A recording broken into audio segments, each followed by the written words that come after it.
Hello friends, welcome to the class.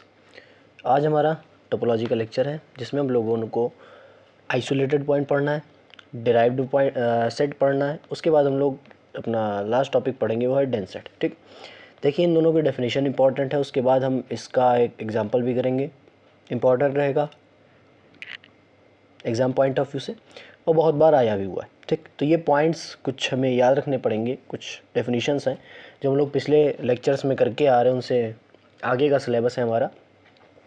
पिछले lecture में हम लोगों ने बहुत सारी डेफिनेशंस करी थी। अगर आप लोगों ने प्लीज़ नहीं देखा है तो आप प्लीज़ चैनल पर विजिट करके प्रीवियस लेक्चर देख लीजिए, या मैंने प्लेलिस्ट बनाई हुई है, आप प्लेलिस्ट पे भी जाके देख सकते हैं कौन कौन से आपके टॉपिक्स कवर हो चुके हैं। ठीक, तो चलिए स्टार्ट करते हैं हमारा आज का अपना topic, that is isolated point. Isolated point क्या होता है? सबसे पहले एक्स कॉमा टी को ये टोपोलॉजिकल स्पेस है, कहाँ पर है? एक्स पर, पहली बात तो ये। एंड ये कंडीशन दी गई कि ए सबसेट किसका है? एक्स का। ए हमारे पास कोई सेट है जो सबसेट किसका है? एक्स का। तो एक्स क्या कहलाएगा? आइसोलेटेड पॉइंट कहलाएगा अगर एक्स ए में तो बिलोंग करे लेकिन एक्स ए का लिमिट पॉइंट ना हो। बस सीधी सी बात ये है कि X belongs to A but X is not limit point of A. That is the simple definition. In the other language we have to say that a point X is member of A is said to be isolated if G intersection A. What about the G? G is about the T open set. जितने भी T open set है वो क्या कहलाते हैं? अपने G। G का A के साथ इंटरसेक्शन अगर केवल X के बराबर आ जाता है तो मैं कहूँगा कि जो X है वो हमारा आइसोलेटेड पॉइंट है। ठीक, तो ये हमारी आइसोलेटेड की डेफिनेशन हो गई। अगला आता है डिराइव्ड सेट। डिराइव्ड सेट से सरल कोई डेफिनेशन ही नहीं है भैया। डिराइव्ड सेट का मतलब क्या है? ये होता है set of all limit points. Set of all limit points यहाँ पे दिया गया है एक्स कॉमा टी को एक टोपोलॉजिकल स्पेस है। किस पे? कैपिटल एक्स पे। ए सबसेट है एक्स का। Then the set of all limit points of set A. Set A के सारे लिमिट पॉइंट्स का जो सेट बना हुआ है वो क्या कहलाता है हमारे पास? वो कहलाता है डिराइव्ड सेट। हमारे पास क्या कहलाता है? डिराइव्ड सेट कहलाता है। हमारे पास क्या कहलाएगा? डिराइव्ड सेट कहलाएगा। तो हम लोगों ने डिराइव्ड सेट की डेफिनेशन में ही ये सेट की फॉर्म में लिख लिया हुआ है और वहाँ पे बता दिया है डिराइव्ड सेट हमारे पास क्या है। डिराइव्ड सेट हमारे पास है कि set of all limit points, या फिर मैं लिख सकता हूँ D of A is equal to set of all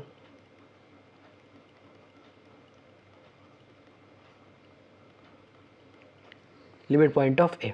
जितने भी लिमिट पॉइंट्स अगर उनका सेट बना लेंगे तो वो हमारे पास क्या बन जाएगा? Derived set. तो ये हमारे पास डिराइव्ड सेट की डेफिनेशन आ जाती है। सिंपल सी डेफिनेशन है, कोई भी ज़्यादा कॉम्प्लिकेशन नहीं रखता हूँ मैं आपको, इसीलिए अपने अच्छे रिसोर्स से बहुत ही सिंपल डेफिनेशन निकाल के मैं देता हूँ। बहुत ही इंपॉर्टेंट डेफिनेशन है, एग्ज़ाम पॉइंट ऑफ व्यू से देखा जाएगा। और ये इंपॉर्टेंट वैसे भी हो जाती है क्योंकि इसका एप्लीकेशन आता है किसमें? डेंस सेट में। किस में आता है बेटा? डेंस सेट में। ठीक, तो देखिए हमारे पास डेंस सेट आ गया है। डेंस सेट हम तीन तरह से निकालते हैं, एक तो इससे निकालेंगे, एक तो इससे निकालेंगे, एक तो इससे निकालेंगे। ठीक, ये सब निकालने के तरीके हैं कि कैसे पता करेंगे कोई भी सेट डेंस है या नहीं। ठीक, पहली बात तो ये आपको पता ही है एक्स कॉमा टी एक टोपोलॉजिकल स्पेस है जहाँ पे ए क्या है। ये कंडीशन आपको याद रखनी पड़ेगी, बार बार मैं कह रहा हूँ। ये कंडीशन बहुत ज़्यादा इंपॉर्टेंट बन जाती है आपके एग्ज़ाम पॉइंट ऑफ व्यू से, क्योंकि ये अगर नहीं लिखेंगे तो ए आएगा कहाँ से? ए की डिपेंडेंसी एक्स पे डिपेंड करती है। ए जो भी सेट लिया जाएगा वो हमेशा सबसेट किसका होगा बेटा? एक्स का ही होगा। तो इसकी डिपेंडेंसी आपको याद रखनी पड़ेगी। ठीक, पहला पॉइंट हमें पता चल लग गया कि ए इज डेंस इटसेल्फ। वो खुद ही से डेंस होगा कब? जब derived set of A is subset of A. ठीक, A is subset of derived,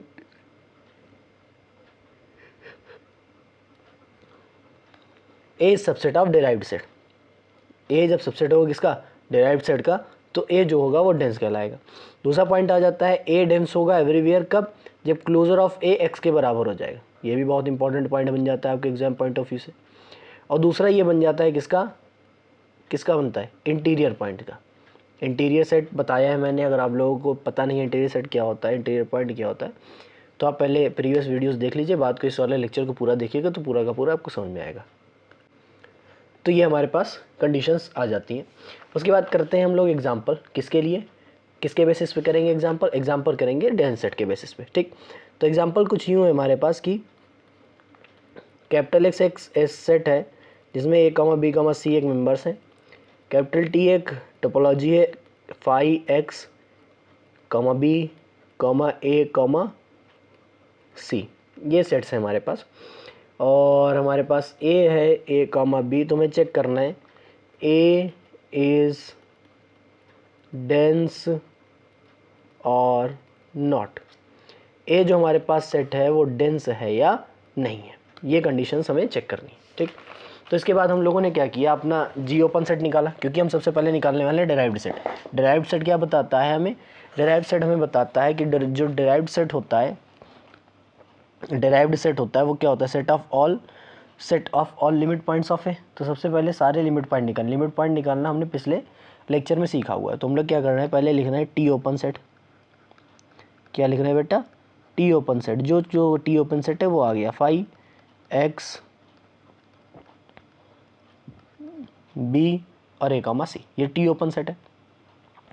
सबसे पहले हम चेक करेंगे किसके लिए, for a is member of x, sorry हाँ ए इज मेंबर ऑफ एक्स, ठीक। ए जो एक्स में है उसका चेक करेंगे। तो टी ओपन सेट क्या क्या, ऐसे ही मैं लिखूंगा, टी ओपन सेट हमारे पास वो चाहिए जिसमें ए बिलोंग करता हो। ए किस में बिलोंग करेगा, अच्छा बच्चा, ए बिलोंग करेगा ए कॉमा सी पे और ए बिलोंग करेगा एक्स पे, ठीक। सबसे पहले हम रख रहे हैं कौन सा वाला, ए। सबसे पहले हम रख रहे हैं क्या, ए, क्योंकि हमें चाहिए क्या, जी माइनस का एक्स, सॉरी जी माइनस का एक्स, एक्स का मतलब जो पॉइंट आप ले रहे हैं का इंटरसेक्शन ए के साथ, का इंटरसेक्शन ए के साथ। अगर क्या आ जाता है आपका फाई आ जाता है तो लिमिट पॉइंट नहीं होगा, फाई आ जाता है तो लिमिट पॉइंट नहीं होगा। तो जी हम लेंगे सबसे पहले कौन सा, अपना लेंगे जी लेंगे ए कॉमा सी, ठीक। और अपना एक्स बराबर क्या लिया है हमने, एक्स बराबर भी ए लिया है तो ले लिया ए।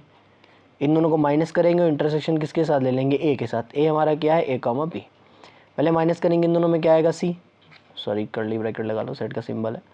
इंटरसेक्शन लेंगे ए कॉमा बी के बाद, क्या कुछ मिला, क्या कुछ मिला नहीं, ये फाई के बराबर तो नहीं है ना, ये फाई के बराबर, सॉरी ये कंडीशन मतलब कहने का ये है कि जो ये सेट आना चाहिए वो कैसा आना चाहिए, नॉन एम्प्टी। लेकिन हमारे पास जो सेट आ रहा है वो कैसा आ रहा, एम्प्टी। तो जैसे ही एम्प्टी सेट आएगा, ये जो सेट आया है वो कैसा सेट आ गया है, एम्प्टी। अब जैसे एम्प्टी सेट आ गया तो हम कह देंगे कि A is not limit point, A is not limit point, A हमारे पास कोई भी लिमिट पॉइंट नहीं होगा क्योंकि फाई आ चुका है। अगला जो हम चेक करेंगे, for B is member of X, अगला पॉइंट चेक करेंगे वो हम चेक करेंगे for B is member of X. तो इसके लिए हम क्या करेंगे, टी ओपन सेट लिखेंगे। सर बी के लिए टी ओपन सेट क्या क्या है, देखिए टी ओपन सेट क्या क्या है बी के लिए, अपना है बी और है एक्स, बी है और एक्स है, ठीक। तो हम लिख लेंगे हमारे पास जो सेट है वो है बी और कौन सा है एक्स। तो जी माइनस का एक्स इंटरसेक्शन ए चेक करना है और एक्स की जगह हम सीधा अब ले रहे हैं कौन सा, बी, सॉरी जी की जगह क्या ले रहे हैं, बी। तो बी माइनस एक्स भी बी लिया है इंटरसेक्शन ए के साथ। ए हमारे पास क्या है, ए कॉमा बी। अभी इसको सॉल्व कर ले, उसके बाद देखते हैं ये क्या आएगा, फाई का इंटरसेक्शन ए के साथ, तो हमेशा क्या आता है फाई। तो हमें क्या चाहिए होता है, non empty, but it is non-empty, it is empty set, so b is not limit point। b हमारे पास फिर से क्या नहीं होगा, लिमिट पॉइंट नहीं होगा, कोई प्रॉब्लम नहीं। फिर अब चेक करेंगे किसके, C X member of X. Third point में चेक करेंगे कि for C is member of X. इसके बाद जो टी ओपन सेट सारे होंगे जिनके पास सी बिलोंग करता है वो क्या होंगे, देखिए कहाँ गया, देखो एक्स में होगा और ए कॉमा सी में होगा, दोनों में ही होगा ना। फिर दोनों को चेक करेंगे, अब दोनों में ही चेक करेंगे, एक में अगर फेल हो जाएगा तो उसको छोड़ देंगे। एक एक्स में है और एक ए कॉमा सी में, तो हमारे पास जी माइनस का एक्स इंटरसेक्शन ए, ये करना है। जी हमारे पास क्या है, जी एक्स ले रहे हैं, एक्स माइनस का सी, और इंटरसेक्शन किसके साथ, ए के साथ। एक्स तो पता ही आपको क्या लिया था, ए कॉमा बी कॉमा सी, उसमें से ए कॉमा बी, ए कॉमा सी, सॉरी सी चला जाएगा तो ए कॉमा बी बचेगा, इंटरसेक्शन ए की जगह ए कॉमा बी था ही, तो ये क्या आ गया, ए कॉमा बी, जो कि नॉन इम्पटी है। हमने कहा ठीक है, इसमें तो पास हो गया। अगला वाला क्या लेंगे, ए कॉमा सी, और इधर जो लिया है वो क्या लिया है, सी, और इंटरसेक्शन किसके साथ ले रहे हैं, ए के साथ, तो सी से सी चला जाएगा, ए आएगा, ए का इंटरसेक्शन ए के साथ, तो हमारे पास क्या आएगा, ए। ये भी हाँ भैया नॉन इम्पटी है, चलो बड़ी खुशी हुई कि कोई तो लिमिट पॉइंट मिला। तो हमारे पास सी इज़ लिमिट पॉइंट, ये हमारे पास लिमिट पॉइंट है। सो डी ऑफ ए क्या होता है, डेंस सेट। डेंस सेट में क्या होते हैं, वो सारे पॉइंट जो लिमिट पॉइंट होते हैं, ठीक। और दूसरी बात, ए बार बराबर क्या होता है, ए यूनियन, ए बार का मतलब इंटीरियर ऑफ ए, या सॉरी क्लोजर ऑफ ए, ठीक। तो ए की जगह क्या लिखेंगे, ए कॉमा बी, और इसकी जगह क्या लिखेंगे, सी। तो ये किसके बराबर आएगा, ए कॉमा बी कॉमा सी, ये किसके बराबर आ गया, सॉरी ये किसके बराबर आ गया, एक्स के। तो ए क्लोजर बराबर किसके, एक्स के। तो सीधा हम कह देंगे कि A is a dense set. क्यों सर, कैसे कह दिया ये आपने कैसे कह दिया कि ए डेंस सेट होगा। हमने कहा बेटा कुछ नहीं, थोड़ी देर के लिए आप शांत रहेगा तो आपको पता चल जाएगा। कैसे पता चलेगा, देखिए आइए, हमारे पास जो कंडीशंस थी ये वाली, कहाँ गई, सॉरी ऊपर लिखिए, हाँ, ए डेंस सेट कब कब होता था, जब ए सबसेट होता था डी ए का, वो तो अभी नहीं हो पाया, चलिए छोड़िए। A everywhere when A closure is equal to the X, ये आ गई कंडीशन की नहीं, आ गई तो ए डेंस सेट होगा। अगर ना आती तो दूसरे पे चेक करते हैं, अगर वो भी ना आती तो ए डेंस सेट कभी भी नहीं होगा। ये हमारी कंडीशन बन जाती है किसकी, डेंस सेट की। तो हमारे पास डेंस सेट हो गया है, इंटीरियर सॉरी आइसोलेटेड पॉइंट हो गया है, डेराइव्ड सेट हो गया है। इसके बाद मिलेंगे अपने अगले लेक्चर में, तब तक के लिए थैंक यू।